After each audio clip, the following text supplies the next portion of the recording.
रसूल करीम अम्मा बाद औज़ु बिल्लाहि मिनश शैतानिर रजीम बिस्मिल्लाहिर्रहमानिर्रहीम। अस्सलाम वालेकुम दोस्तों, उम्मीद करता हूँ सब खैरियत से होंगे। आज मैं चीज़ साहब है कि वालदा बहुत हुई परसों, कल जनाजा भी हुआ उनका। लेकिन जो सोशल मीडिया पे चीज़ चल रही है दोनों तरफों से, मुझे इंतहाई अफसोस हुआ।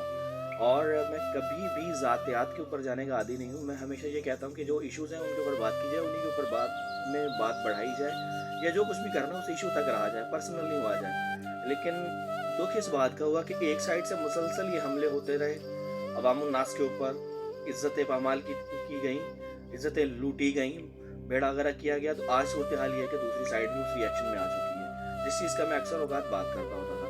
और मुल्क के हालात इतने ख़राब हो चुके हैं कि इस वक्त खाना जंगी की सूरत हाल के करीब करीब हम घूम रहे हैं। उसके बावजूद बेशर्मी का आलम यह है कि दोनों साइडें अपने अपने आप की गलती तस्लीम करके उनको ठीक करना तो खुदा, बल्कि उस गलती के ऊपर स्टैंड करके और ढिठाई से उसको वजाहतें पेश कर रही हैं, जिसका बहुत दुख हो रहा है इस वक्त। दूसरी चीज़, बांग्लादेशी क्रिकेटर तमीम इकबाल साहब को हार्ट अटैक आया और उनकी सर्जरी हो गई, एंजियोप्लास्टी हो गई।